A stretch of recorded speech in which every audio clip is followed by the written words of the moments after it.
and to the republic for which it stands, one nation, under God, indivisible, with liberty and justice for all.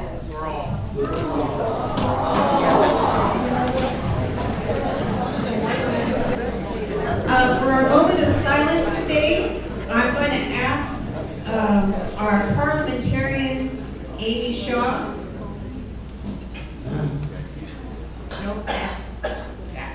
Amy is our parliamentarian, and she posted this on Facebook, and I found it very powerful and moving.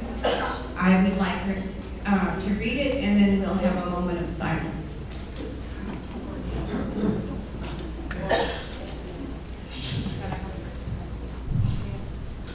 Good morning.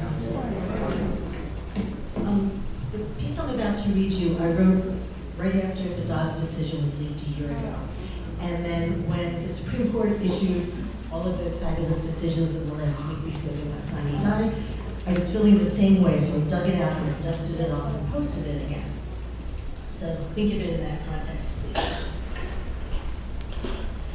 I've been struggling in the days leading up to the 4th of July, Independence Day. I had so many happy memories of celebrating the 4th of July while my kids were growing up. The local parade and festivities, followed by a house or yard full of people all celebrating our country. Today, though, it feels vastly different. I purposely avoided the patriotic celebrations because I was having a hard time finding my patriotism. I was watching the fireworks over D.C. a little while ago. I love D.C. I loved working there. I love the beauty of the city, the centerpiece of our democracy. Looking at it today, though, I just feel hollow. July 4th, 2022, dawned a day in which so much of what I had known to be true since I was a young woman is no longer true. And rights that have been burned have been rolled back. My daughter has fewer rights than I had at her age, fewer rights than my sons. This is so wrong, I want to scream, and still might.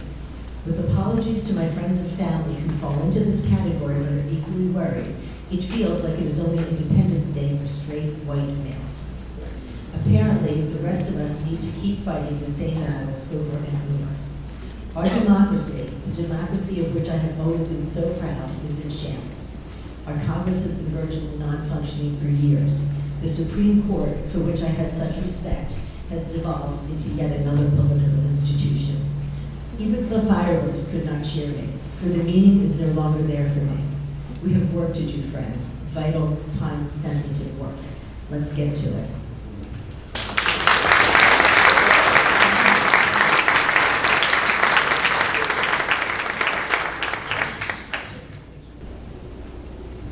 Thank you so much. Our speaker today is Anna Eskamani, the state legislator.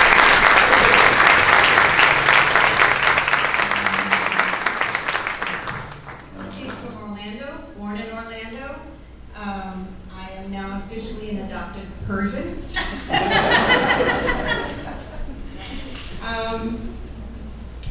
She is a champion for the middle guy, the middle class, the lower classes. She speaks for everybody, and today she's going to speak for us. Come on.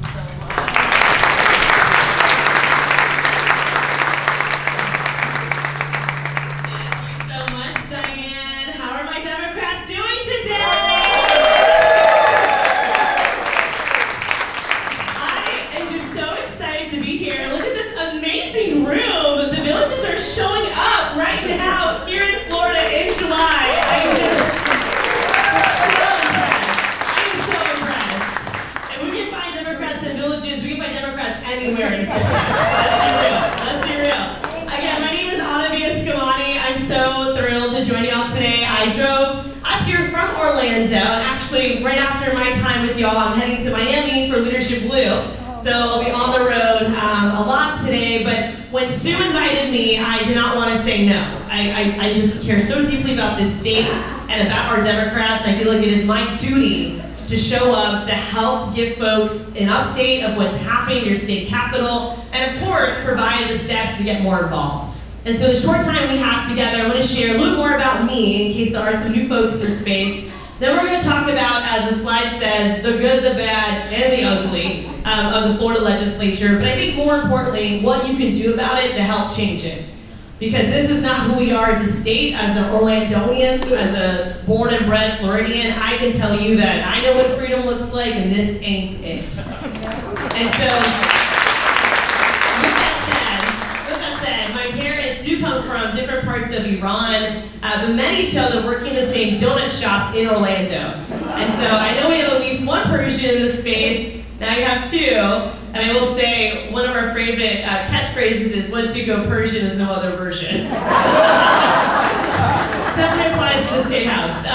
But with that said, so I grew up, as a daughter of working class immigrants. My parents really struggled to make ends meet. My dad actually was working as a waiter at the airport while going to UCF, go nice, charge on, to get a degree in electrical engineering so he could better support his family. My mom had a degree from Iran she could not use, so she worked at fast food restaurants and eventually at Kmart, for folks who remember those blue light specials. My mom worked at Kmart, and it was actually her last job because in 2004 she passed away to cancer. And I was 13 years old, the tender age of 13, with my twin sister and my big brother, and now having to navigate a world without my mom. And it was really, really hard. I mean, for anyone in this space who's lost a loved one, you know what that feeling is like. And it's even more difficult when you're at the age where you need your mom. Your body is changing, you're going through all those different advancements in your life, and that rock is no longer there. And so I had to make a decision at that time in my life of how I would honor my mother's life. How would I live the life that she should have led? And I made a decision to do it through the act of empowering others, to say that my mom was one of the most selfless people in my life, so I'm going to model that same energy towards others. And so I started getting more involved in my public schools, and I'm a huge public school advocate because I'm a proud product of public schools. More about education in a second, but I owe so much of my leadership development, of just my personal growth, to my public school teachers. In fact, it was my 5th grade teacher who first kind of opened up my political efficacy. The first time I ever collected petitions was when I was 10 years old, and I was trying to keep my best friend at the time from being moved to a different lunch period because all politics are local. And I remember delivering this manila envelope of petitions. I was one of the few families who had a printer at home, so my dad was like, "What are you printing?" And I brought it to my principal and did not win that campaign, but just like a good Democrat, we get back up and we keep fighting. And so as I got older, I was really blessed to have an AP government teacher named Mr. Norris, who opened up just state government to me. He was your typical middle-aged white dude, and yet he brought to the classroom context about the women's rights movement, about the LGBTQ rights movement, about civil rights. He talked about immigrant rights. He was also an actor in his prior career, so he would perform different parts of American history and really brought it to life for me that I knew going into college myself that I would at least minor in political science. And that's an important point because I think so many of us who are interested in politics always want to know, like, how do you fall into it? I'm a firm believer that the personal is political. Everything is political in our lives. You don't have to have a background in politics to care about politics. And with that said, as I got to UCF, I started getting really involved in different advocacy organizations.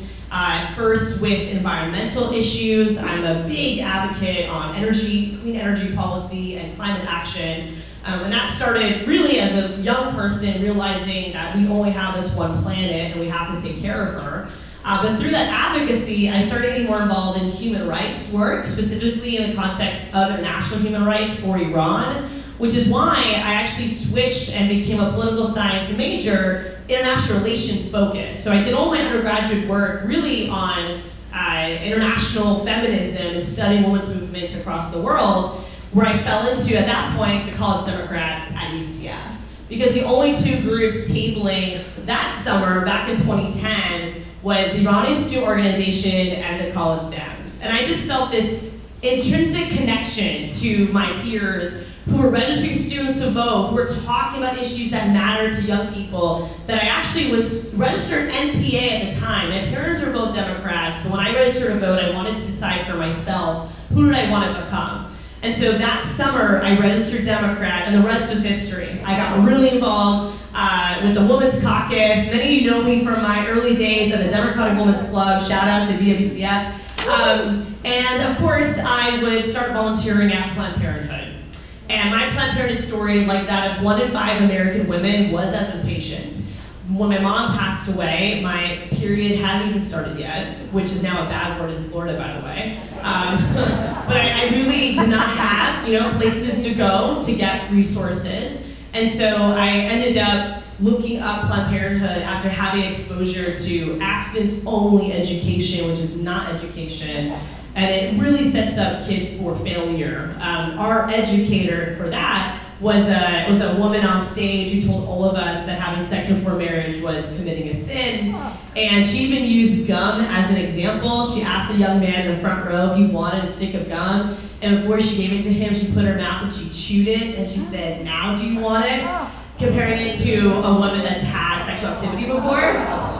Yeah, pretty gross, pretty gross. This is in a public school, by the way, y'all, in Florida. It was during our summer life sciences class. And then she had a basket of mints, and she asked each one of us to take a mint to make a commitment to her that we would not have sex before marriage. And I did not take a mint. But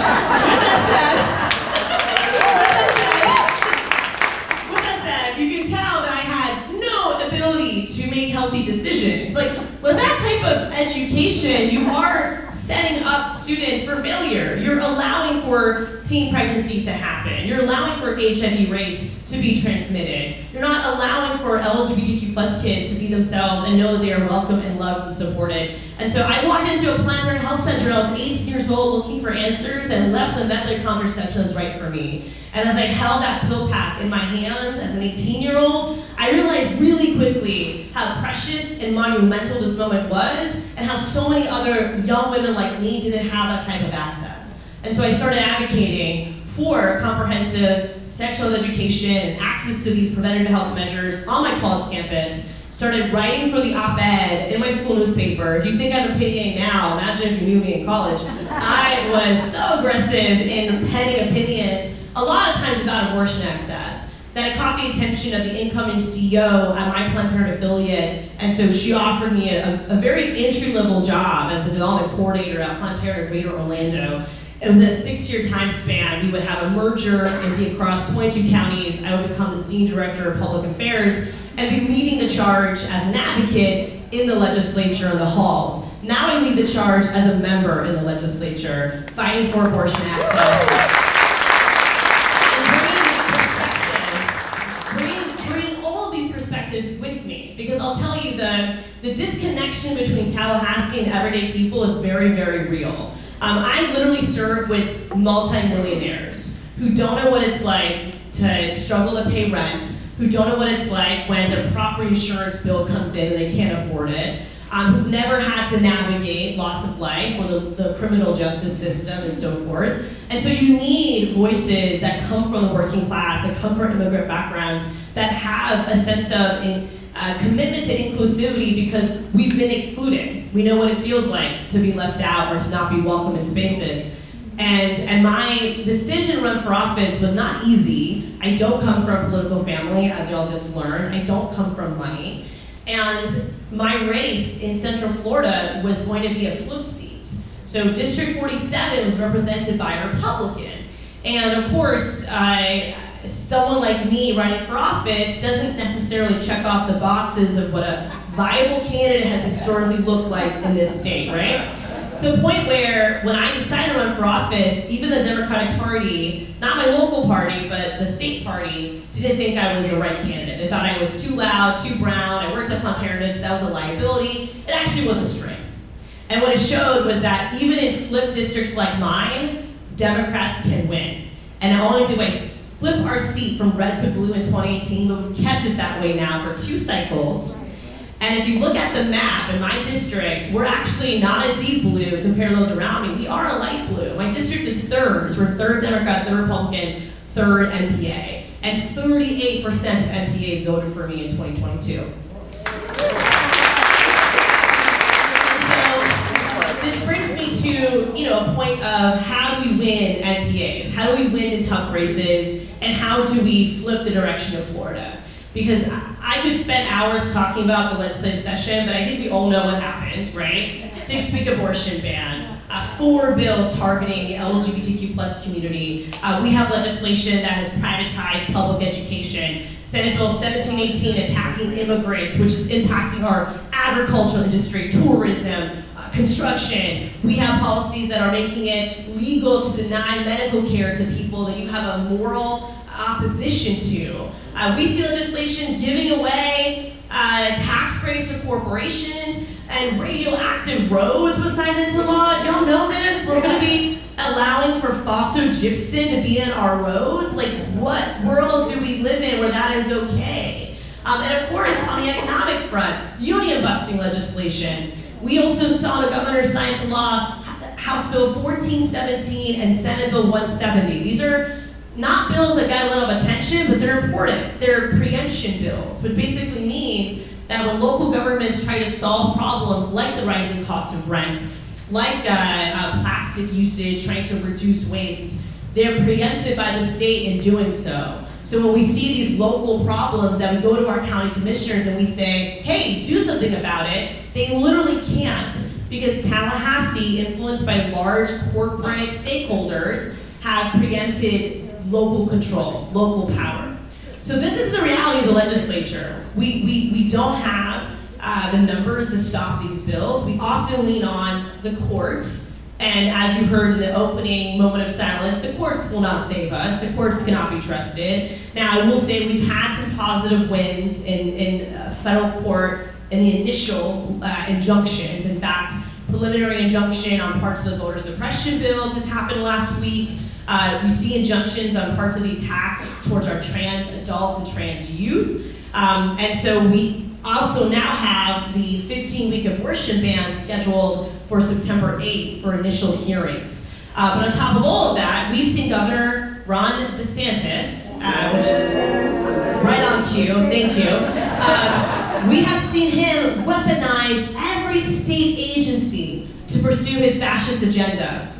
Every state agency, and even last night, I don't know if folks saw this, but last night, the Board of Governors, which is the administrative arm of the state university system, and they're called the Board of Governors because they're appointed by the governor, and they sent a letter to Florida Atlantic University, which is one of our 12 state universities going through a presidential search.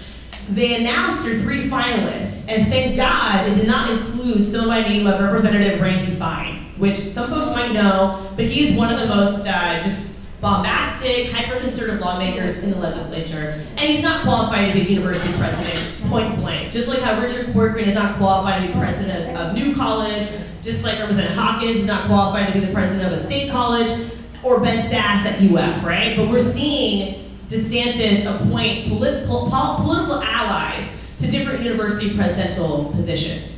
And so when we saw FAU didn't have Randy Fine listed, it was kind of like this sigh of relief, right? Like, oh, maybe one institution is still working. And then yesterday, the BOG sent a letter to FAU saying that they want to freeze their presidential search and do fact-finding because they have these concerns with the way the search was conducted. That is fascist. When you see state government weaponize different, what were once trusted institutions to pursue these bogus investigations to put their friends in places of power, that is fascist. You can't sugarcoat that. So we really are in this dark moment, from the legislature to all these agencies being weaponized, someone like DeSantis now running for president. The one positive I have is just how much he's flailing at the national scene.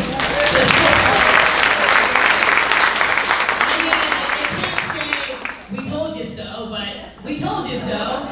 He's not a legitimate leader, and he only looks good when he has a script in front of him. Put him before a national press, national audience, he loses so much of his lust, right? But with that said, what do we do about it, right? And I go back to my campaign experience and what we've been able to build out of Central Florida. So about 2 years ago, I launched People Power for Florida, which is a voter registration and voter empowerment organization.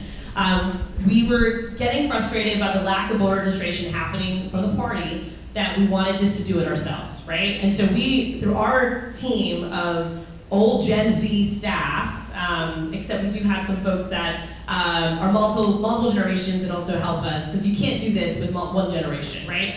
If we're gonna win back Florida, we need to build a multiracial, multi-class, and multi-generational coalition to win. And that's how we won in my district. In 2020, 2 precincts that voted for Trump voted for me. And the main reason why was economics. So my first piece of advice is, as Democrats, we need to talk about the economy more. There was polling earlier today that was saying how American voters see Republicans as being stronger on the business conversation, right? Now, if you think big corporations should get tax breaks all the time, and working people should suffer, then yeah, vote Republican. But the reality is that a majority of Americans don't believe that, right? They want to see corporate tax loopholes close. They want to see help with their rent. I remember when the Biden bucks were coming out of the pandemic relief dollars, there were so many Americans that are more conservative who say they don't like Biden, but they'll take the money, right? And it just speaks to how so many of our voters are driven by self-interest. That's the reality of it. So how do you connect that self-interest to the collective good? That's the messaging connection we need to make. I think one of the best examples is abortion access. Right now, we have brought abortion to the ballot. Many folks here have helped us in collecting signatures, but our goal is to put on the ballot in 2024 the ability to codify abortion rights into Florida's state constitution. And to do that, we did collect 1.3 million signatures and reach 60%. So you might be saying, well, Anna, abortion is a very controversial issue. How is that something that brings people together? Well, the reality is that when you look at polling, majority of Floridians agree that abortion should remain safe and legal. And it's not necessarily because of the actual procedure, it's these values of freedom, right? Of privacy. So that self-interest for the individual voter is, well, if I need an abortion, I don't want anyone to know about it. And it's my decision, you shouldn't have a role in that. Same thing if you're a father of a daughter. It's the same type of dynamic, right? Well, it's our decision, it's not the government's decision. So those are the messages that are stronger and appealing to more voters. So instead of using the pro-choice language, which doesn't really poll well, we talk about abortion in the context of a personal medical decision between a person, their family, their doctor, and their faith, not politicians. And it's about freedom and self-determination, right? So you have to think about your messaging to appeal to a broader base of people versus language that maybe riles up just base voters but doesn't have a persuasive message to appeal to new voters. And so when we come back to the economy, so many of the economic policies the Democrats lead on are popular. We're just not talking about it in a popular way. I know sometimes we're attracted towards catchphrases or buzz phrases, but the reality is that if we're going to build a trust and relationship with a demographic of voters that typically don't vote Democrat or maybe don't vote at all, you have to go deeper than that. You have to build trust and deliver results. In the context of our work, we're very well known for delivering unemployment benefits to 50,000 Floridians during the pandemic. My office became basically the Department of Eskamani Opportunity, where, I was up till the wee hours. I did not sleep. My all-nighters that I used to do for school changed to all-nighters for my email.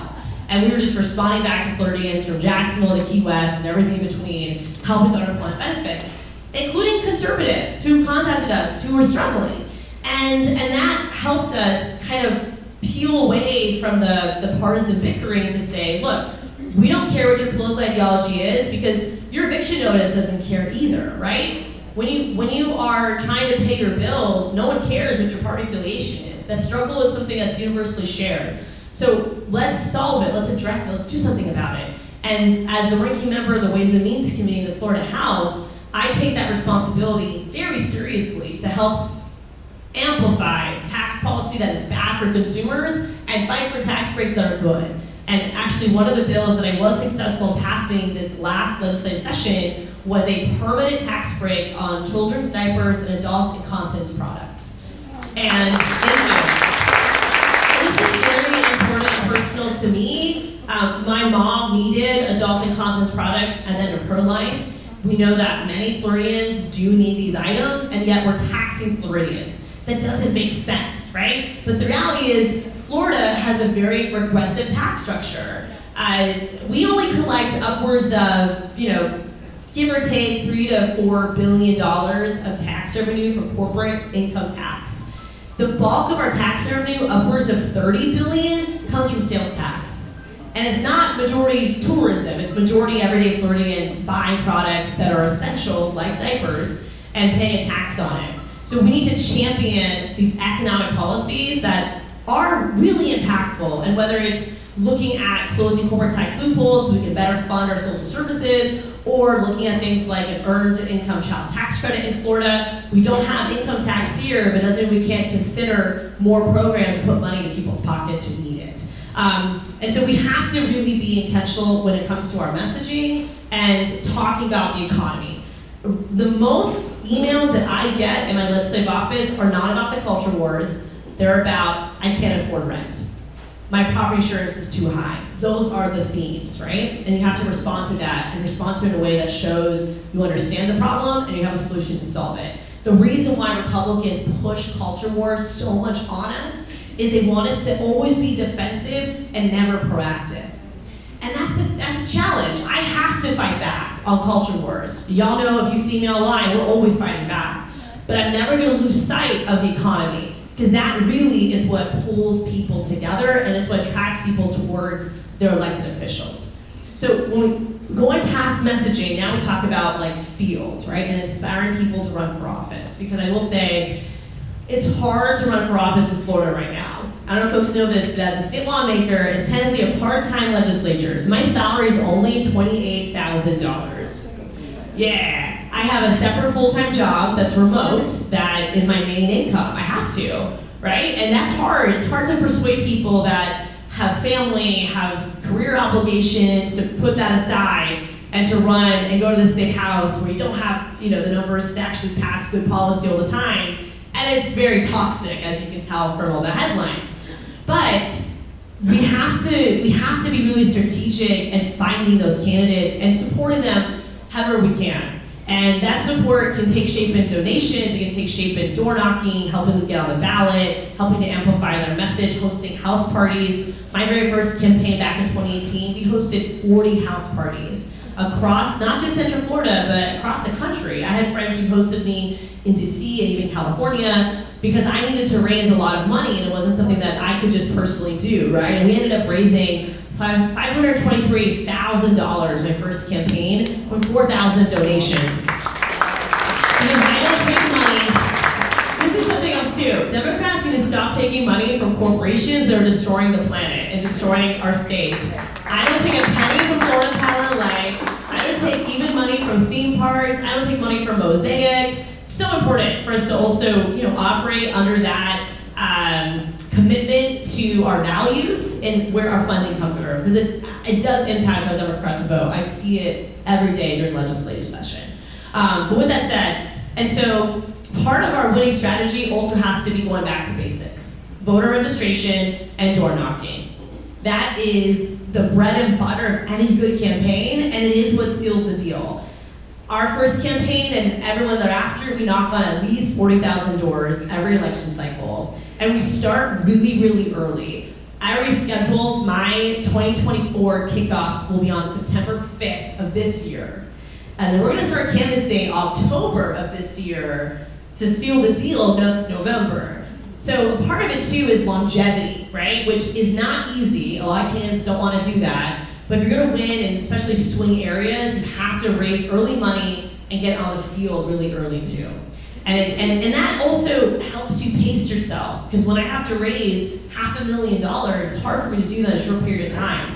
When you stretch that out over a year, it actually is very doable and something that others can do as well.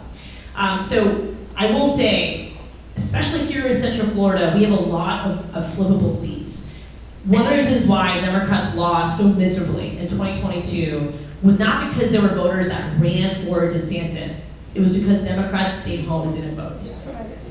And looking at the data, we have at least 10 flippable seats for the Florida House going into 2024, and 6 of them are in Central Florida.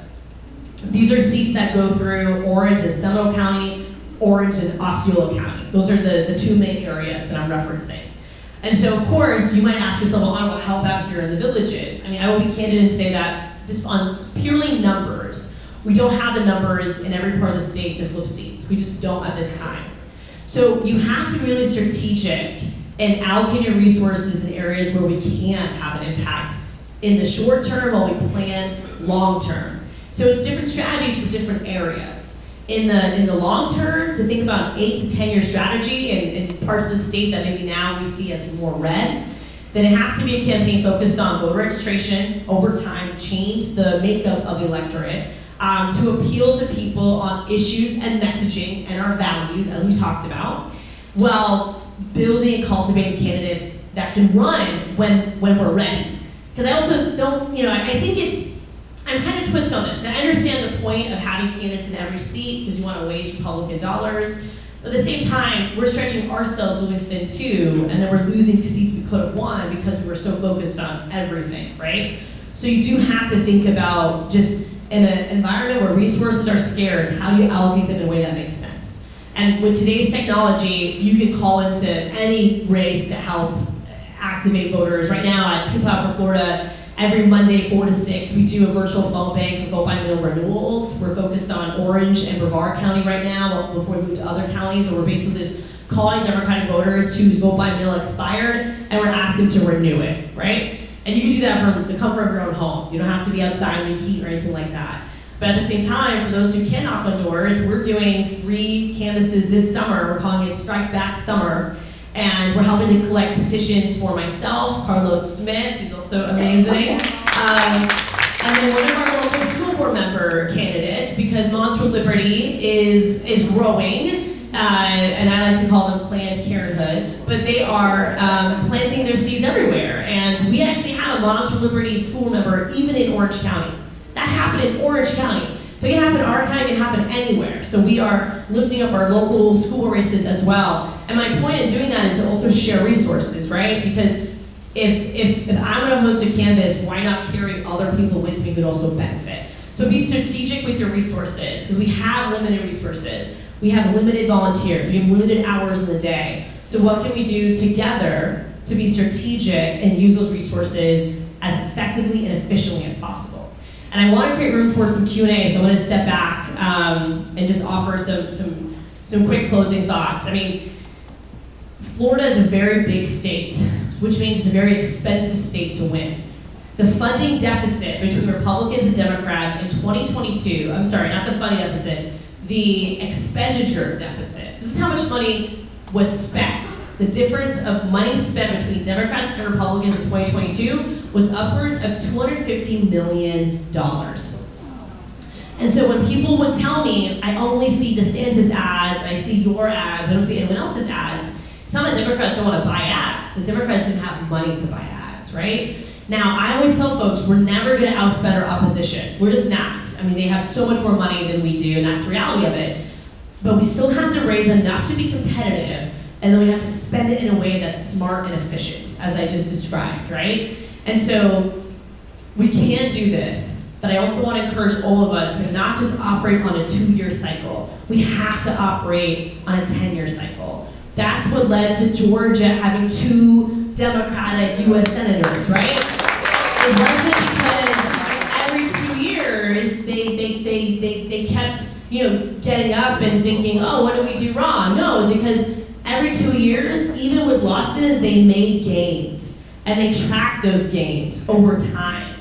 What worries me about Florida is that we're not seeing gains, but we also haven't been operating in a long-term structure. So many of my colleagues in the Florida House have left to run for other things, mostly unsuccessfully. The call to Congress is a very powerful one. So a lot of my House colleagues who flipped seats themselves ran for Congress, they didn't win their congressional seats, and we lost their State House seats. And so that's why I take pride in actually staying in the Florida House. I've been here for 5 years now, and I can't say I do it because I like it. I do it because it's important, because you need good people in these places of influence to not only build a bench, but to build power, to leverage our bully pulpit, to inspire people to care about state government, to stay involved, and to run for office themselves, to get involved themselves. on the college campuses, we've been hosting youth organizing boot camps. We hosted 3 last semester, we're hosting 3 more this coming semester. And our goal with those boot camps is to help young people see not only their worth and their value in politics, but connect the dots. Because if you're mad about student loan debt, or you're mad about climate change or gun violence, then understand how to connect the dots to do something about that rage. Don't just angry tweet about it or post on TikTok. Like, go do something about it, right? So we have had remarkable results in going to UCF, UF, and FSU. Our next one's at FIU in South Florida, and helping to build young leaders to also add to our pipeline. Upwards of 10 of my former interns are now legislative staffers. They're working in the process, they're helping to raise money, they're communicating ideas. That is important, because if Florida is going to survive, and if we're going to build a democratic pipeline in Florida, it has to also really center on the next generation of young leaders. And so with that, I appreciate y'all giving me the time. Thanks so much for being here.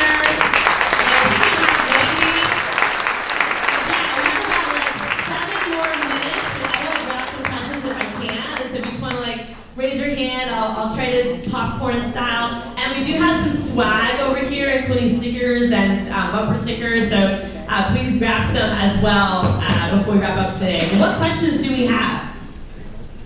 Yeah. Yes. Okay. Oh, thank you. Oh, perfect. Hi, Anna, so glad to see you. You too. Hey, Parker. Shelley Newman, founding president, Democratic Women's Club of Florida. And we're still here, active and alive, at our 67th annual convention a couple months ago. One of the most staggering statistics was over 50% of registered Democratic women did not vote in the last major election. So we talk about registering people. Well, we register our women and men. But black and white, Jewish, all kinds of the other are not getting out to vote. I don't know the answer for it, but we've got to get them out to vote. Yeah, no, thank you, Thank Shelley. you for all you do. Thank you for all your work. It's such an important question. Such an important question. So, talking about 2022 again, and just the turnout numbers. So, my new district, District 42, because we have districting, right? So my district went from 47 to 42, and it changed a little bit. I inherited 2 new communities, Maitland and the historic town of Eatonville in my district. We saw turnout across the state be substantially low, but I will say in my district, we had 11% greater turnout than the rest of Orange County. And we look at the numbers even deeper, we also saw that more white Democrats voted in my district compared to white Republicans, which is kind of unusual. Usually it's the opposite. And so, I think there's a little bit of feedback. I don't know if it's me or, okay, cool. So how do we get people who should vote out to vote? And I also refer to a lot of these voters as hot Democrats. Hot Democrats are Democrats that typically vote every cycle, so you kind of expect them to vote, but they didn't vote this last cycle as an example. So my first reaction is that we need to ensure that our Democrats understand what is at stake. For all of us here, as involved individuals, we know that the governor signed a 6-week abortion ban into law. Would you believe it that most Floridians have no idea that it happened, right? And part of the challenge is that you don't know about abortion law until you need an abortion. And then I speak from experience. I mean, I remember the day that Florida implemented 24-hour mandatory delay. This is a 2015 law that says when you wish to end your pregnancy, you have to go into a health center, meet with a doctor, leave and come back 24 hours later. There's no medical reason for it. It's purely designed to create barriers, especially for people who are low income, who don't have the time off work, who don't have the transportation, don't have the place to stay, to make that type of journey, right? So this was a law that passed 2015. Governor Rick Scott then signed it into law, and a lawsuit was filed, so there was a stay, an injunction on the law. However, when the state appealed that injunction, it automatically went into place. So I came running to our health center in Kissimmee on July 1st, 2015, the first day of this new law, to complete chaos among patients because they had no idea this was happening. Despite the fact that we had notified them, we had tried try to communicate to patients in advance. Folks had no idea. And they don't know until they get there and they're told, you cannot have this procedure today, it's a 24-hour delay law now, right? And so what do we do to cut through the noise and to reach people on these real life issues that impact them? And it goes back to my point earlier where folks are driven by their self-interest. So we have to help them realize that your self-interest is affected by who's in office, right? Like, because a lot of folks who just live day by day, I mean, I look at my family as an example, my family had no idea who our champions were. I mean, my parents watched presidential debates, they voted, but I don't think they voted during midterms. Honestly, I don't think they did. They were trying to make ends meet, trying to pay the bills on time, navigating health crises. And so we have to also find ways to cut through the noise to reach people every single day. I do think social media is a good tool for this. We're very active on social media. Specifically Instagram, I have found to be a very effective platform in reaching folks who are within the demographics of Gen Z to Gen Xer. That's kind of helped us reach that population a lot more. And just keeping folks informed of what's happening in their state government can hopefully give them the motivation to get in that car, drive that polling location, and cast that ballot. I will say, I think the abortion initiative is going to be a game changer for us, especially with women. Having abortion, actually having abortion on the ballot, right? Like we tried to brand it that way last cycle by telling people, you know, when you vote abortion on the ballot, like please understand that, but it wasn't literal. Again, voters have so much going on, the more literal it is, the better. And I do think that the fact that this will physically be on the ballot is going to be a very strong turnout tool. But then we have to sustain that energy over time. And part of it too is electing people that are not going to just sit back and, you know, ride the wave every 2 years. They're going to build their own momentum. Myself and Maxwell Frost are two good examples. Maxwell Frost is my congressman, and I endorsed him in his primary, which was not an easy, you know, Max had a really hard primary. His general was fine because the seat is a Democratic seat. But I endorsed him because I felt that I need to step up and support the next generation as a millennial. I need to support the next generation as well. And so Max has been doing the same thing, organizing 24/7. On the way over here, I was putting together the pieces for an education town hall we're hosting August 22nd. I don't have to host that town hall, right? Like, I don't have to. But I feel like it's really important to host conversations focused on the degradation of public education, focused on the politicization of higher ed, on book banning, on what our students with special needs need. I need to host that conversation, not for me, but for us, right? So to empower more people to be connected and to see how bad things are. And so that's part of what we have to do is that 24/7 organizing. All right, question? Actually, it's not a question, it's an observation. In the last election, I do call and I do knock doors, but I know a lot of people don't.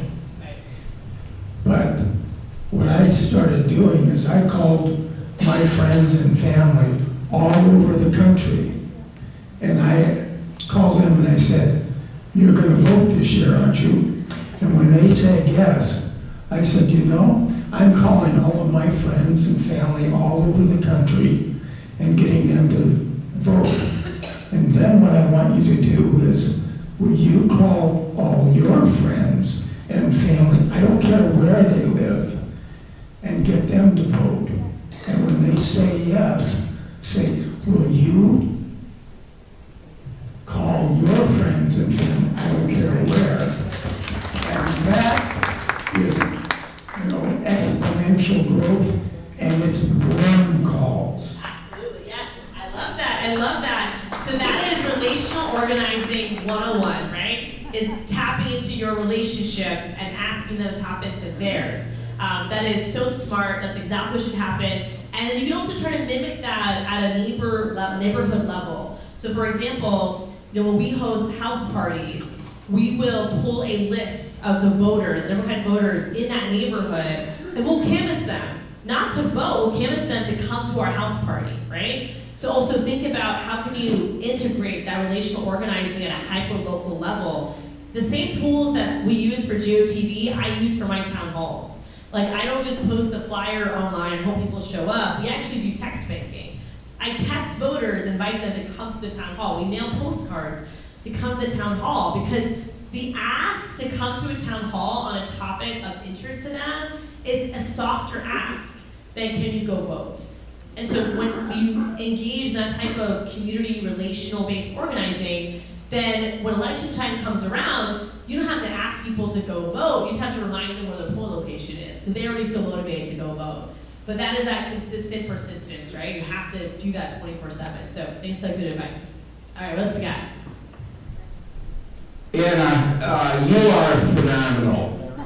You're the most articulate Democrat we have ever heard, or at least I have never ever heard. You are compassionate, you are an advocate for the common good, and I really thank you for that. Now my question is, what is the most difficult question you have ever had to answer? That's a really great question. You know, honestly, the most awkward experiences I have, not even, kidding, is like having to endorse people in races where you have many friends. Like, one of the, as you get more seasoned in politics, right, a lot of people come to you for endorsement.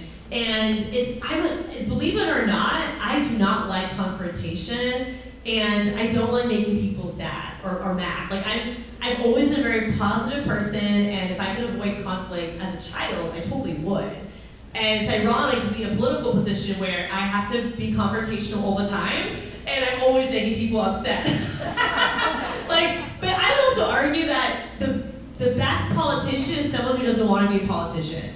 Because then you never get a big head, you don't lose sight of what matters, you stay grounded in your values. So I actually think that makes me a better public servant. But to that point, my most awkward questions are like, will you endorse me? And it's like, oh God, well I know who you're running against, I think they're also really cool, because I hate creating those tensions at the same time. Like, you have to be strategic, and there are situations where someone is the better candidate, whether it's because they raise more money or they fit the criteria better, they have more qualifications, they know the community better, they lived in that area longer. And so that always is so awkward for me though, because I want everyone to win, but the reality is that in certain circumstances it's not possible. So I always hate that. And people in politics hold a grudge. I don't.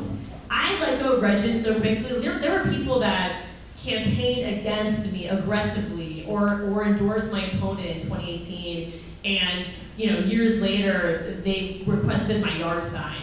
And a part of that is because I never treated them differently. Like, if I saw them in a store, if I saw them out and about, I was very polite to them. Actually, funny story, the son of my latest opponent just called our office to express concerns about fireworks. And he said he was her son. I was like, that's fine.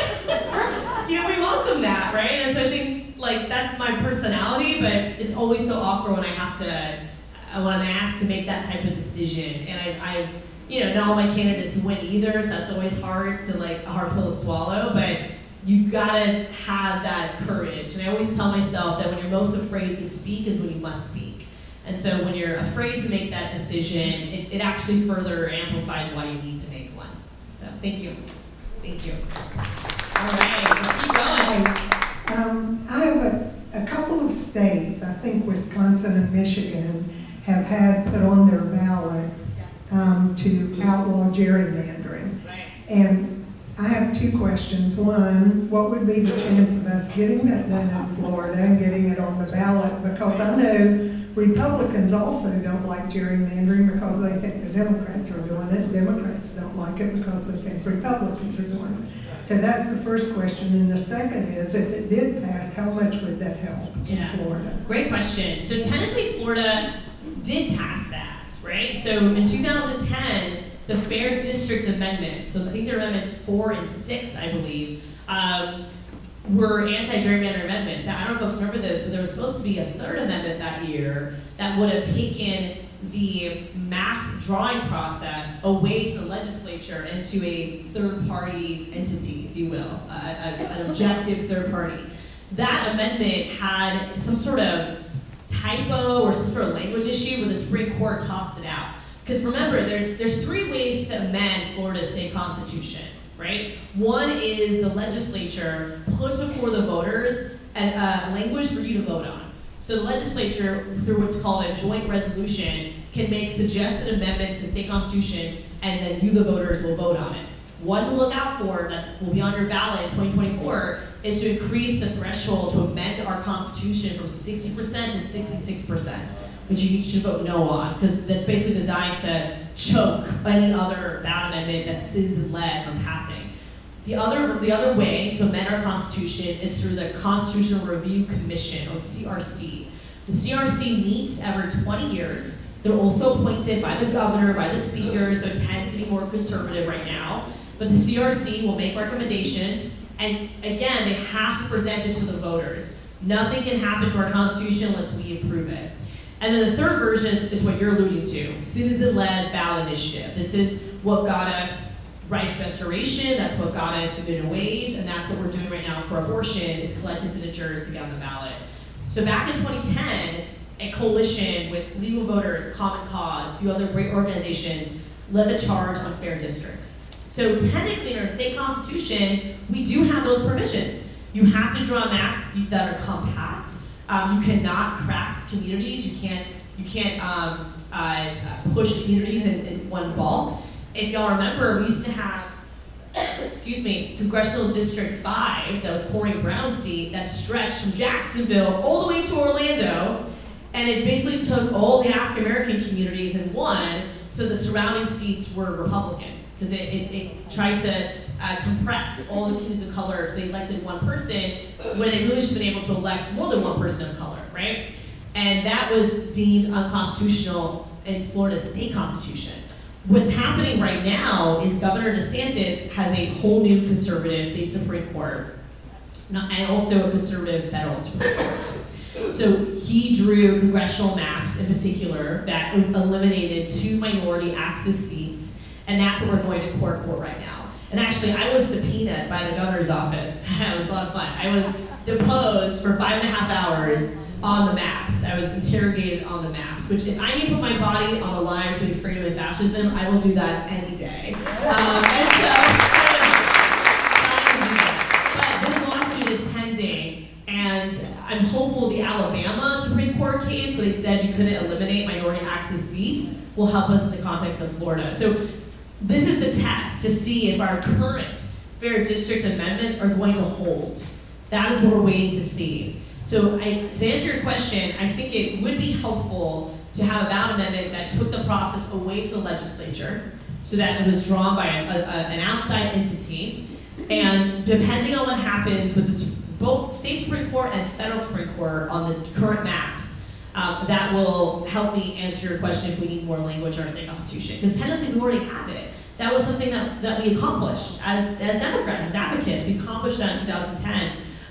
But of course, the stakes are so much different now with the Supreme Court. So we will see, to be continued. I think what would be helpful, to your point, is also just turnout. Because remember, the races that we lost were statewide, substantially. And some of these state house seats we should have won, yes, they were drawn to be more competitive, but we still could have won that. Like one of the seats we lost in Osceola and Orange County, we lost by like 50 votes. You know what I mean? Like some of these seats, it's really our fault. We can't blame the system. Like we can totally put responsibility on voter suppression and things like this, but at the same time, like that candidate did not raise any money to talk to his voters. The opposition did, right? So some of these losses you have to take personal responsibility for at the same time. But when it comes to redistricting, I think taking it out of the legislature would be a game changer for us. All right, other questions? Yes. Hi, welcome. Second time we've seen you, it's great. Yay, sorry.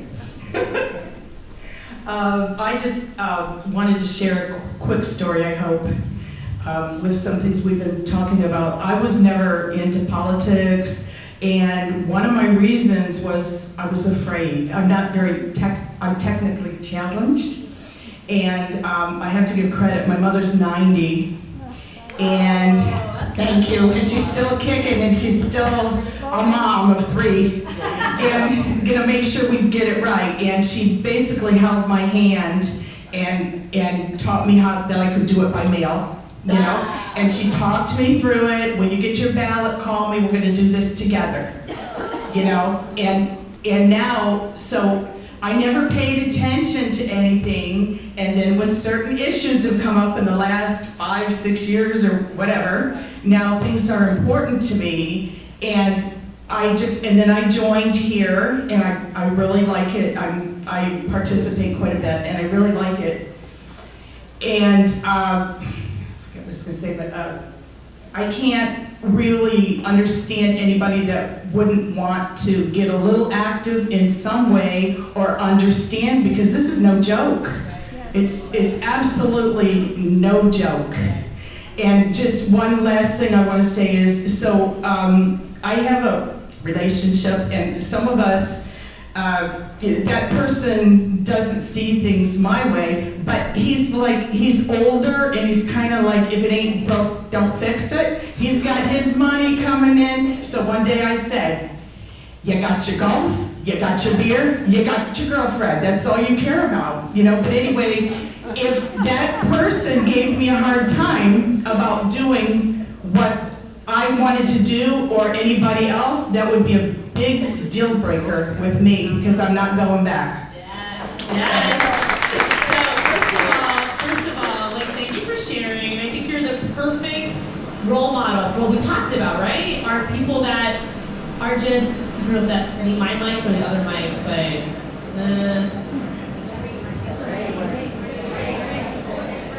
oh, it's raining. Is that what it is? Really? That is really impressive. Okay. Sorry, I was like, what is going on? So, thank you, because you are the perfect spokesperson for what we just talked about, right? Is how do we get people engaged who are typically not engaged? And I really want to just say thank you for your vulnerability, because I hear that same point that people make where I don't think I know enough to get involved. Like, that's kind of a common theme I see, especially for young people. It's like, well, yeah, like, I care about abortion, or I care about gun violence, but I don't know enough. It's kind of confusing. It's a little over my head. So I think part of our job, too, is to teach people and to educate people. You have your mom help you, right? I'm an Eskamani to so many. Like, I try really hard to be that mom figure, especially for younger people, to say, no, you are capable. You can do this. Here's how. And, you know, our team, we host so many workshops just focused on issues, right? Like, just focused on trying to teach people how a bill becomes a law in Florida, how to identify who your state lawmaker is, how to contact them. Some of this stuff might feel elementary, but it's transformational for people, and we should not take it for granted. So even considering those types of workshops, like, we all learn about Schoolhouse Rock, right? But I mean, the legislature is a little bit different. We're a part-time legislature. We're only in Tallahassee 60 days of the year. Our committee structure is different. The power dynamics are different in Florida compared to Congress. Understanding that helps you connect the dots and also see what role you could play in government, in politics, in advocacy. So just thank you for that beautiful example. And when it comes to your partner, he's very lucky. But I think that it's important that we don't close the door on people who are just caring about their golf and their beer, right? Because they're voters too. And I take so much pride in knocking on the doors of people that prioritize things like golf and beer. But for me to be able to say, hi, do you know who your state house rep is, right? And I have Trump areas in my district. I have been yelled at while knocking on doors. Like, no, none of us are immune to that. But it's also really a big deal when I have a conversation with someone who has never had a lawmaker out their door and is a Republican, and we can actually have a conversation and maybe build trust over time. So thank you for that.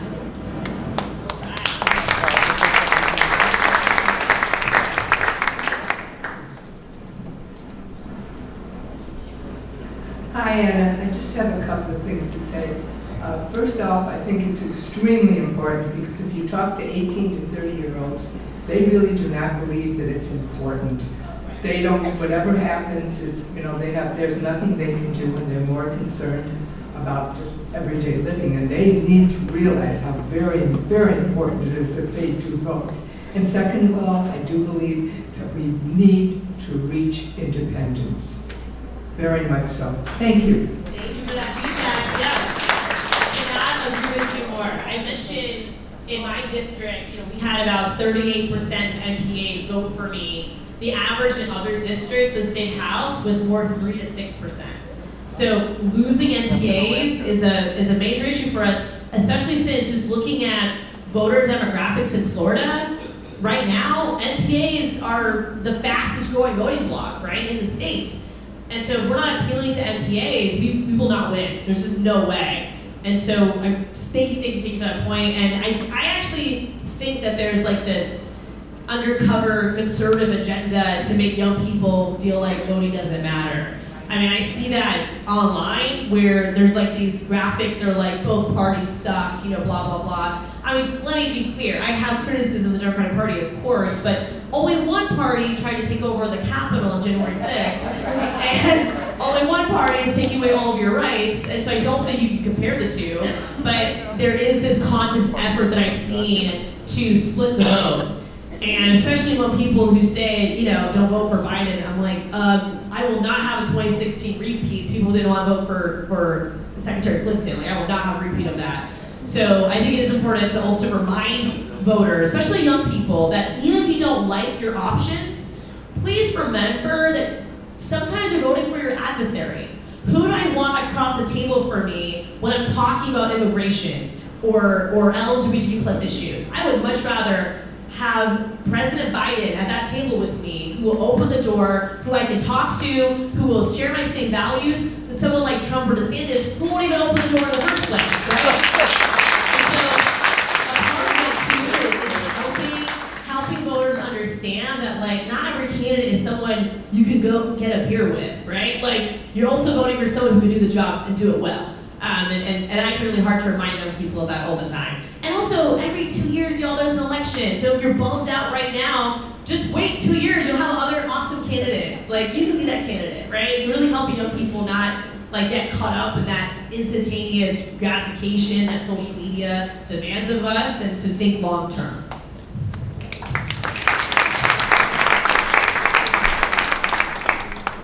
I wonder how we convince these people who are registered as independents, vote for whomever you want to in the general election, but you cannot vote in the primaries if you're not registered as one or the other.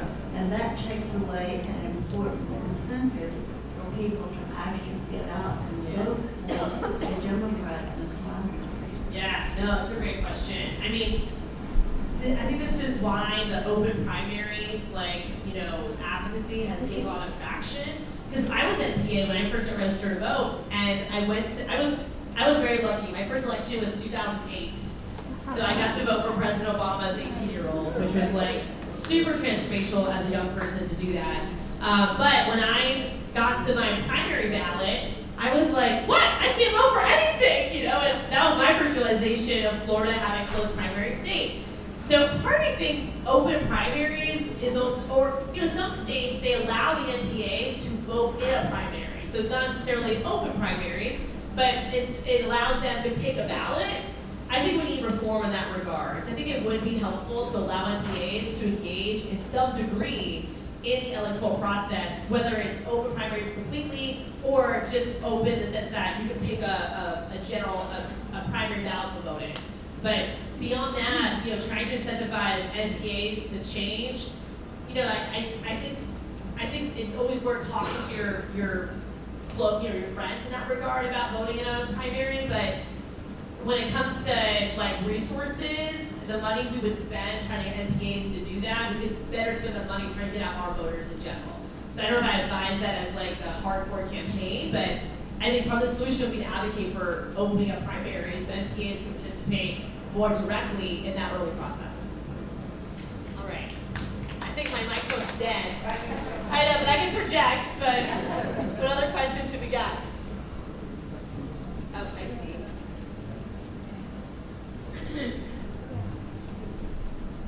Oh, thanks, Parker. I'm good. Aw, everyone say thank you to Parker. Thank you, Parker. Oh, yeah, that's much better. All right, any other questions out there? Yeah, we have a question in the back. I'm gonna have to wrap up soon, y'all, so we tackled to your schedule. And I gotta hit the road to Miami. Thank you for being here.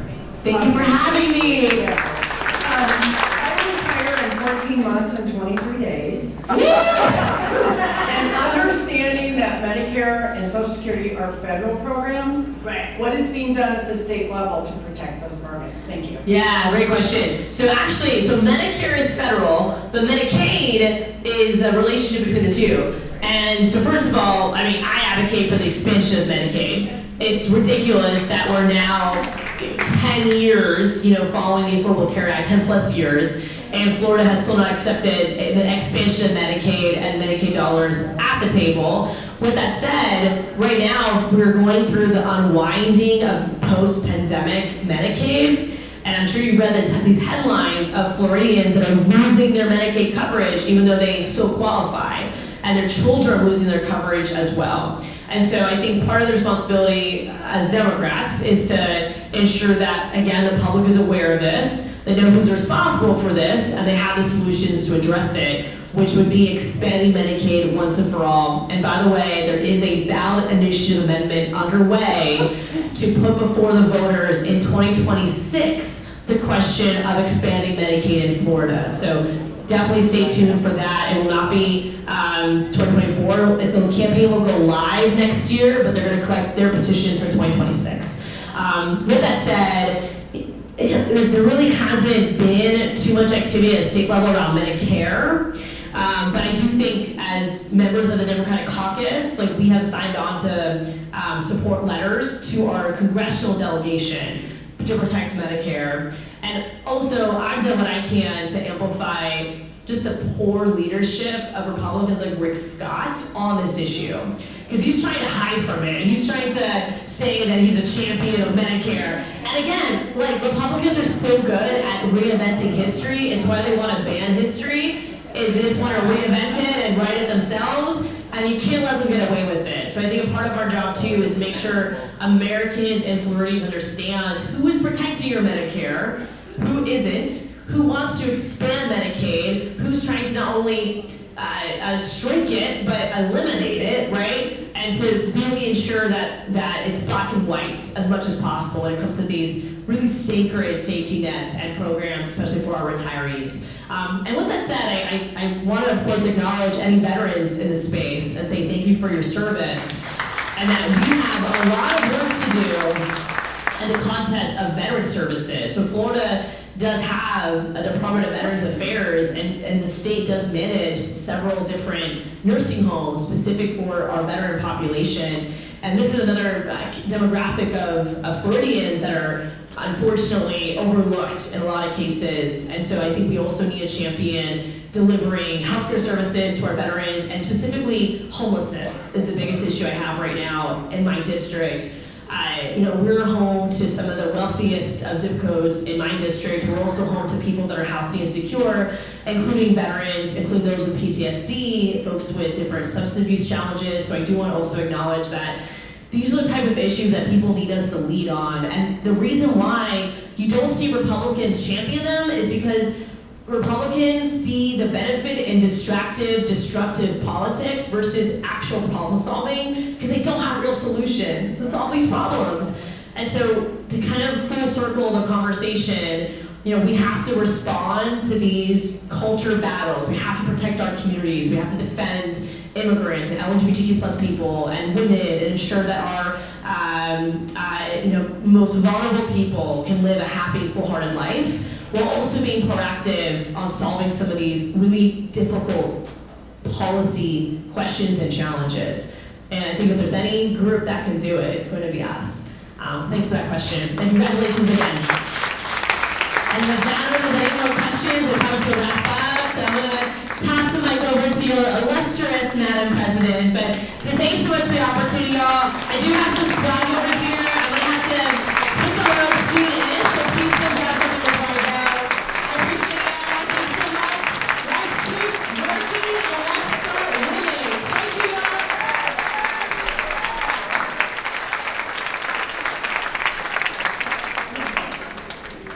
Anna Eskamani, thank you so much.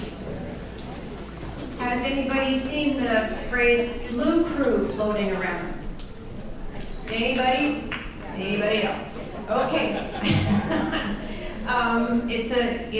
It's not a new thing, it's an old thing, and I'm gonna ask Larry Shipley to come up here and tell us about it because it was his idea. Larry is a past president, if you've been around that long.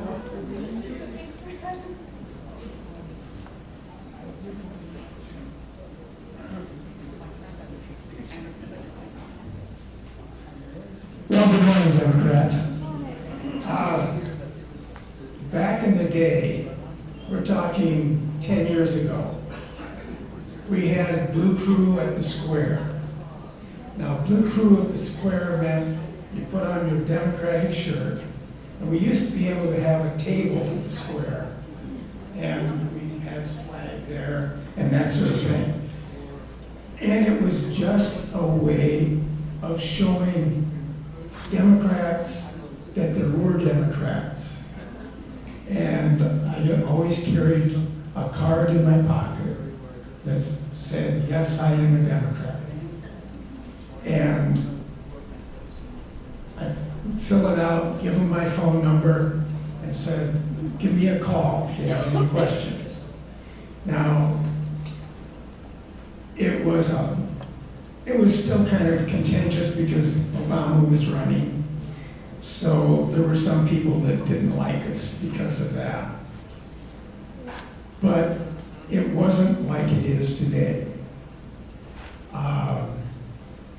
We did not have the animus that is now. So when we go to the squares now, wear the blue shirts, but if a MAGA guy comes up and wants to be confrontational, don't give them, don't go for it. Just say, well, you know, you have your beliefs, such as they are, and I have mine. If you want to talk about them in a rational manner, okay, but I don't want to argue. And just have fun. Show Democrats having a good time and not being mad and not being all upset, just having a good time, and then let the Democrats that are, or independents who happen to be in the crowd, they'll come to you. And then invite them to join the club and things of that issue. But it's to have fun, to enjoy chatting with one another, sharing ideas of what we can do. And it worked. And I think it can work again. So let's give it a try.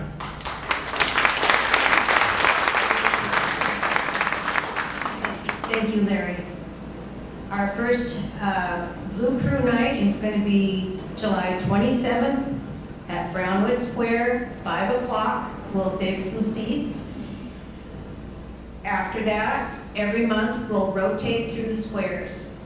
So they'll get a taste of us in many different places. And we want to make sure not to be confrontational. If you get insulted, say, have a nice day. If you feel threatened, get security. But we will, for the most part,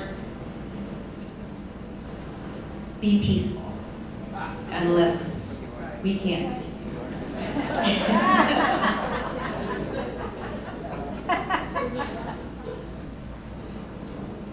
And now it's time for Eric. Eric Lipsitz, our attorney and our explainer of all things complicated.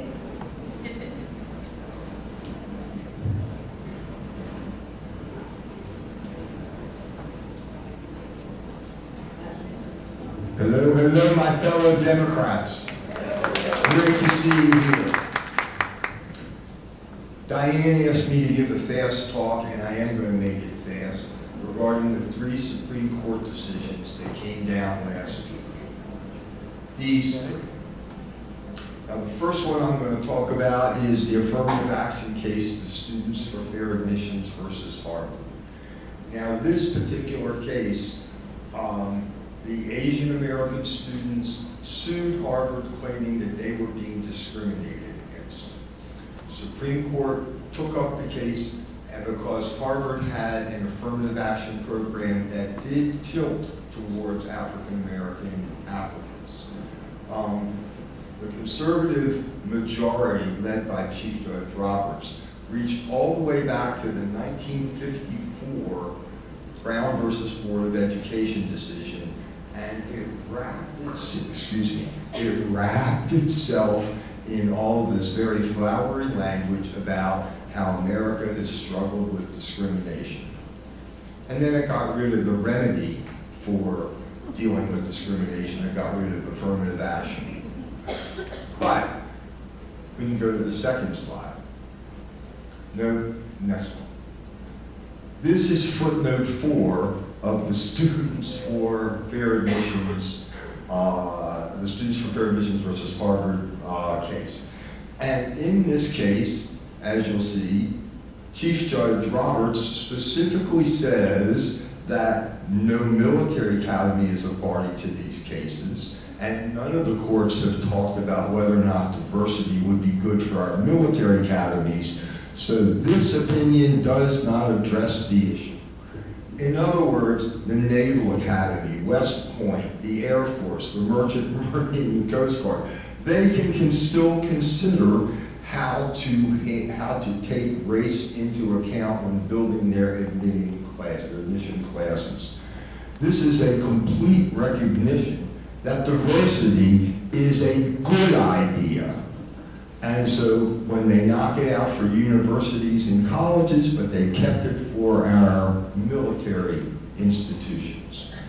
And then, at the very end of the opinion, Chief Judge Roberts writes, nothing in this opinion should be considered as prohibiting universities from considering an applicant's discussion of its race. So, in other words, if the applicant says, I'm African American, I've struggled with this, I get beat up every time I walk into the 7-Eleven, the store has people walking behind me to make sure I don't steal anything, or case I did. That's okay. So what the Supreme Court's decision really did with all of the hoopla was to shift diversity issues to the applicant, and now we have all the Supreme Court blabbering, for lack of a better word, about their commitment to non-discrimination when we all know they've been discriminating for years. So I do not think that this case is going to have, it will initially result in decreased minority candidates on campuses, but as we have seen in California, Florida, Texas, other places, this is actually going to ultimately take a dip, come back to where it always was, which means that opinion is virtually meaningless, in my view. The second case, if we could go back to the first slide, is Moore versus Harper. Now, it's a little late, so I'm going to make this faster. Moore versus Harvard was a convoluted case. The North Carolina Legislature specifically gerrymandered districts. It went to the Democratic Supreme Court in North Carolina. That is the Supreme Court when the Democrats controlled the Supreme Court. And the Democratic North Carolina Supreme Court threw out what the legislature had done. The legislature sued. And then there was the 2022 election. And in the 2022 election, the Republicans took back the Supreme Court in North Carolina.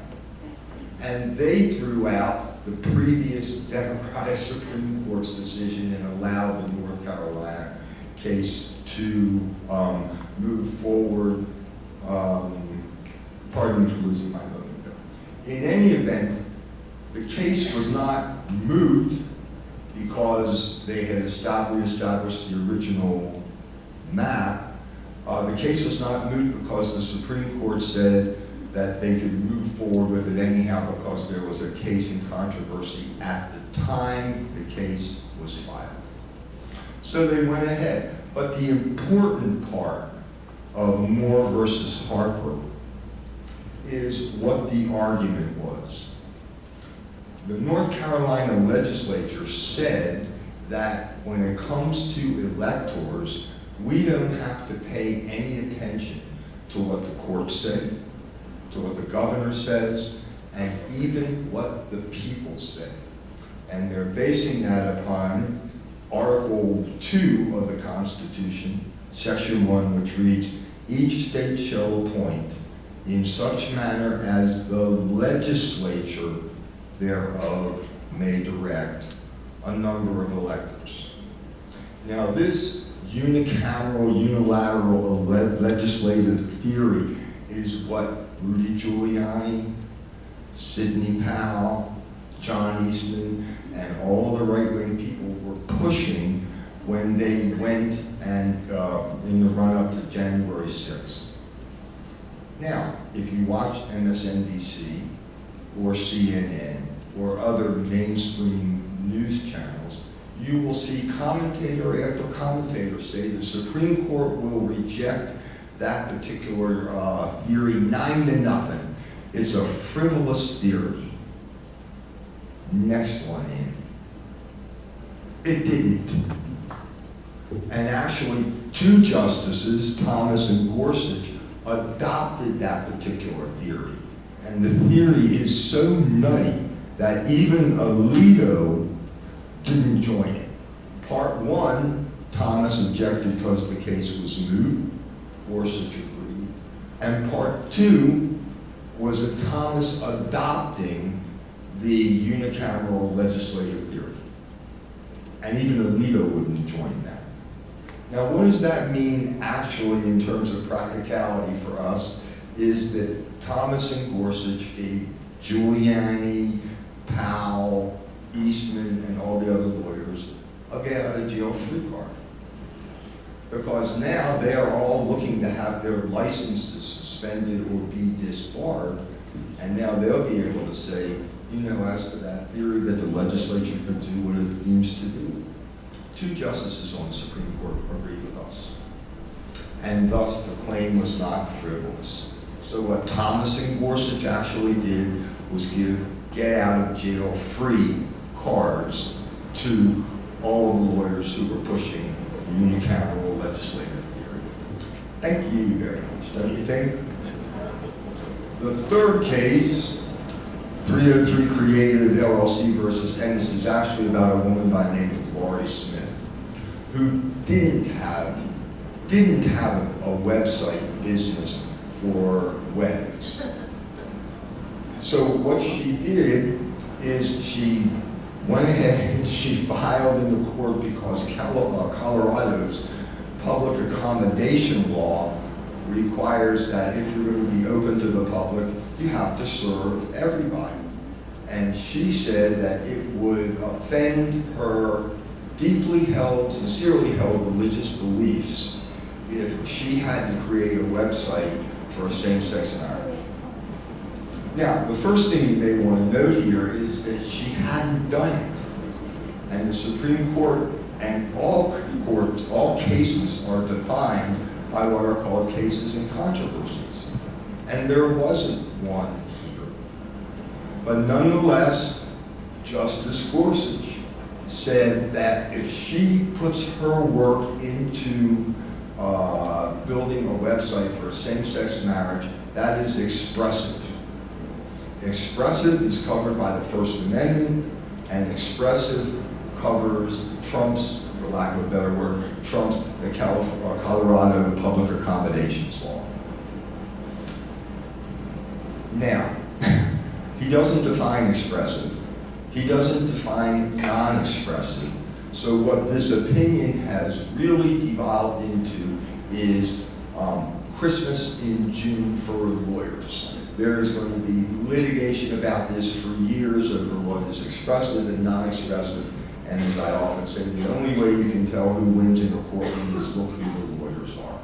We always win. No jokes, no laughs, thought that was good. Now, the part of this that has always struck me as being most interesting is this business of sincerely held religious belief, which seems to be only focused on gay people. And so I wanted to always ask these people with sincerely held religious belief, are you not going to provide services to people who've been involved in adultery, which is the seventh commandment? Or what about people who say, oh my God, which is the third? Like, is that a sincere, or do you want to pick and choose which one you want? Now, the same Supreme Court, which in Students for Fair Admissions tore itself and tore its clothes talking about discrimination, in 303 Creative allowed discrimination against gay people. The same one, and in fact, this guy Gorsuch, as you remember, his mother was Ann Gorsuch, the EPA administrator who was kicked out of office for taking money and being in that scandal. This is the same situation that this Supreme Court is.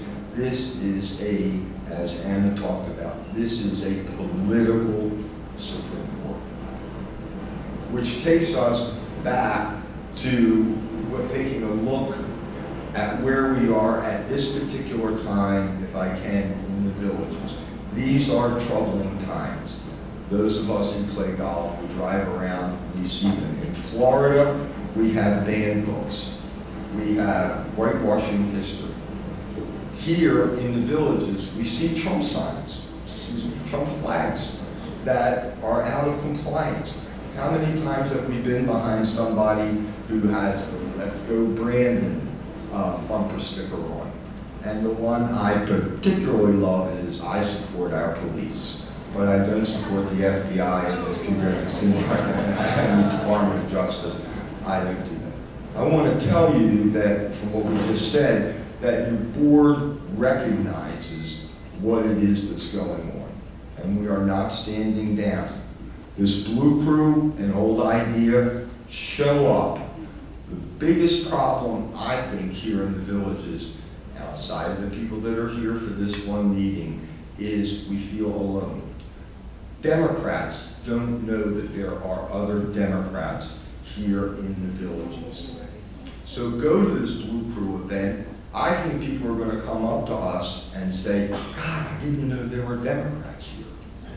And if we start feeling like a group, we are going to be more effective and efficient.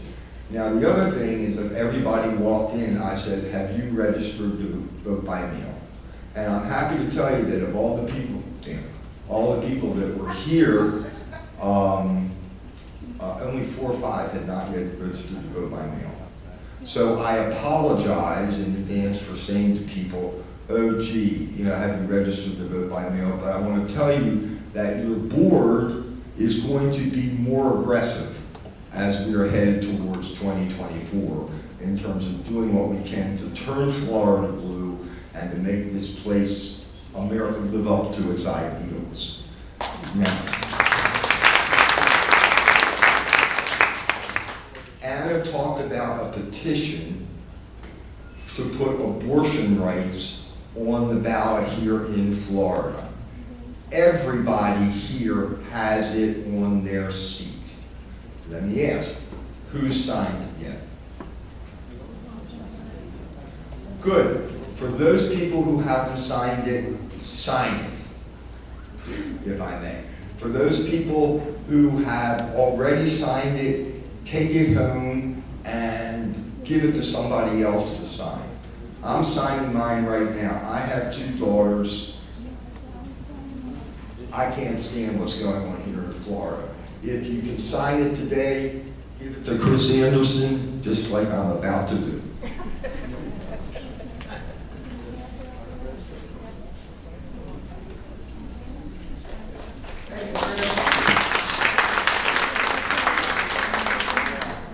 There's no going back. These are battles we have to win.